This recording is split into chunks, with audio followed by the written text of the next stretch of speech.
Hey guys, welcome back to the channel, and today we're going to be going over the OCG metagame report 4 and 5, a little bit of a quick analysis, and also how it may impact our future in the TCG. If you guys want to see more content like this, please like, subscribe, and let me know in the comments below. Let's get into it. Okay, so this is going to be number 4 and 5. I will start doing these every time they release them. For now, this is where the OCG metagame is, so we're already kind of in the middle of the format, but let's take a look at where it is right now. And I think to anybody who's been following the OCG, it should be no surprise that Tearlaments are coming out on top, but you can see an interesting thing here where there's not really a second best deck consistently. It's tied for second with two other decks almost, and it's a pretty sharp drop off in numbers from Tearlaments.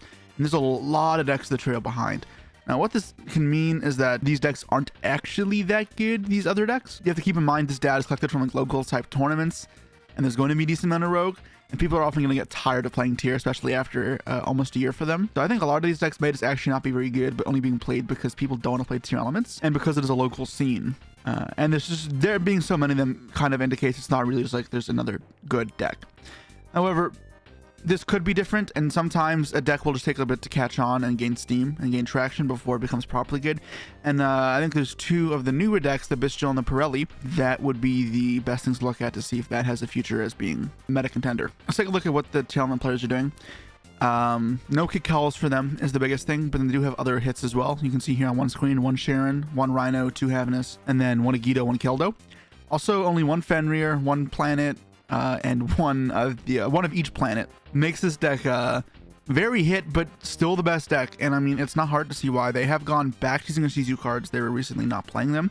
I never really understood that, but these cards are phenomenal, and they get to use the King of the Swamp to fuse into other stuff besides Kalos. They can still make Kalos, and they can also make the Dark World fusion. They can make Winda with the Shadal monsters, and yeah, I mean, this is still just a good deck. The Hell Shadal here lets them send an extra card to the top of your deck to the grave when it's sent for every different attribute on the field. So sometimes it mills just one or two, but it does help you kind of keep milling to see your good effects because you have less of them than before. It's almost like an upstart in that sense where you're going to keep milling and keep going. Hit your YuGiOhs, your Kashtiras, your other shufflers, your tier effects, because you only have 6 tier effects now. They are playing goods as a sort of Rhoda off of Scream and Sulik. I'm curious they're not playing a card called Trivi Karma. I thought that would be a decent option for them. It's a trap card that they can banish to add any card with Visa, Starfrost, and text connected hand. So they could add any of the planets. They can add Scream or Sulik or Heartbeat or Crime. And I think that's really nice because I think those cards are really, really strong to start with. Getting a Scream up against a rogue deck is incredibly important because it's just very, very, very hard for them to come back from that. And Planet's in a similar boat. It's just incredibly powerful. I think that would have been a good option to play for them. Just a good graveyard effect to have, and milling is fantastic as well. This is not too different from what we have going on. It just has to make up for the lack of Kalos, and I will kind of move on from here. Purrely is making sort of an impact there, and that's a bit surprising. These cards are interesting, but they're not phenomenal, and I don't think anybody really saw this being a meta deck. However, we can see that it kind of does have some legs to stand on. Now, they're playing pretty much max Purrely cards, which makes sense. All the cards have synergy with having others in your hand. It's a deck where you want to have as many as possible, where if you read the cards, the rank 2s want you to keep activating more from your hand afterwards, and they also all can be used just to special summon from the deck. Now, 2 of these cards are not legal yet. They are only coming out in Cybernetic Access, I think it's called. And that is this Dark Purrely here, which lets you add any Purrely card to your hand except the Quick Play spell. And then also lets you special summon a guy from the extra deck using this material, and one from the grave. So it's like this one, like the regular Purrely, but from the graveyard. Both are incredibly strong, and now you can special summon both from the deck using your spells. Use each effect and get pluses. And that's pretty strong. And on 2 XYZs, and the XYZs are actually pretty good. My favorite is obviously this big one here that can't be targeted and does not once per turn shuffle back cards. It's incredibly strong if you get it going, and that does make sense for having an untargetable multi-disruption. And the deck is consistent because all these special from the deck. What I don't love though is they all require discarding. So if they get disrupted pretty early on, it's a pretty big investment to keep continuing. It's not impossible, but sometimes that can be a bit of an issue. Other new Purrely card, the Sleep, does help with that a bit because when it's material, it gives the XYZ the effect to once per turn on your opponent's standby phase, or draw an extra card.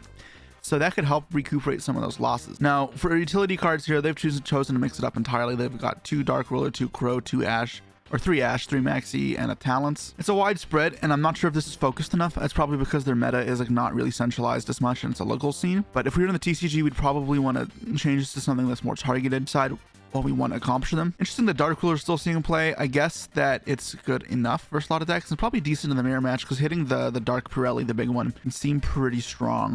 This deck could be good in the TCG. It's something to definitely keep an eye on. I would probably try playing something like the YuGiOh Shufflers or Metal Fusion in this deck if I were to play it, because right now this deck has a lot of like effects to discard, and you will be doing that pretty frequently on your first turn. But there's no real way to get advantage off that discarding besides throwing cards in the grave you'd want to attach as material, which isn't a great use of resources. Most of the time you can do that in the hand anyways. And I think those type of cards could be very strong in this type of deck. It's also important to note that these cards don't really have that many restrictions. So there is a world where we start splashing Purrely engines in. However, maybe its synergy with itself dissuades you from mixing strategies. Now you could just full on ignore utility cards and maybe swap out the Maxis and Bystials and all that and just put a second engine in, maybe play like Runic Purrely. That could be interesting, but I guess that's a topic for another day. Interestingly, they've also gone to play the Recital Starling to add DD Crow. I'm curious because I think I'd never really want to overlay 2 level 1s to make that, but I guess sometimes you would, and they found. We see in the side deck here just an XYZ Encore. I'm curious if this is for something. I thought you couldn't target the big XYZ, so I'm not sure what it's entirely meant for, but interesting. 1/1 of also just makes no sense, but who knows. Next up is the Tri-Brigade Sprite deck. This is again pretty standard from what we've seen in Japan for a while now.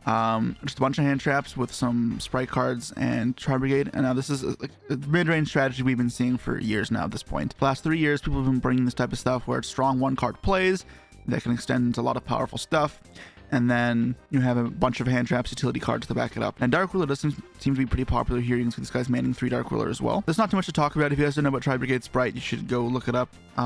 We've had it for a while as well. It's just not been the most popular deck because pure Sprite's better. But with their limits on a lot of Sprite cards, they needed to make up some of the engine space, and this is a fine way of doing that. The next interesting deck we have is this Bystial deck. I was going to make a video on this, and I probably will, with one that's slightly different. Nothing changed with the Bystial cards they released except for the Synchro monster, Bystial Dispatter. But that's not the reason why I think this deck kind of has come into existence. It's the fact that now there's more tuner monsters that can synergize with these Bystials.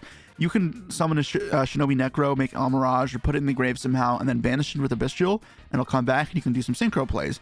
You can also do similar stuff with the apple or the double apple dragon or whatever it's called. This card is very strong and will be in the video I'm posting too, where you can make multiple tuners, and then those tuners can be used to synchro up for several Bystials. What you'll see in my Thunder Dragon video is I think being able to play Bystials as engine pieces is extremely valuable, because then you don't have to feel bad about having too many utility cards and bricking on them, because they're actually going to be what makes you play. But yeah, no, this looks great. I mean, you still play Sprite cards because you have a lot of level 2s in the deck. That does make sense, and they are pretty strong. And Sprint is great in this deck because it can send either the tuners that have graveyard effects. Now they have a card we don't have and we may not get for a while. It's Assault Synchron.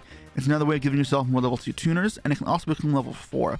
So this helps them make the level 8s or 10s. And for example, they have the Chaos Ruler still that also makes this deck better. We do have other options to compensate, but the biggest thing we lack is a level 8 Synchro that gets as much value as Chaos Ruler does. For those of you that don't know what Dispatter does, is it's kind of an interrupt on your opponent's turn where it can either pop a card or negate a card. But once per turn on your turn, you can special summon a banished light or dark dragon. I believe it has to be a dragon. But that can be very good for extension because it's generates a new body, so you don't feel too bad investing 2 cards into it. And then it's still going to be a decent interrupt in your opponent's turn. And it's huge stats, like 35, I believe. And we see the side deck again here, XYZ Encore. So I am curious why that card is seeing play. I currently don't have a good understanding of why. I could only assume it would have to be for... I don't believe you can target this. I have to read it, but maybe one of these cards.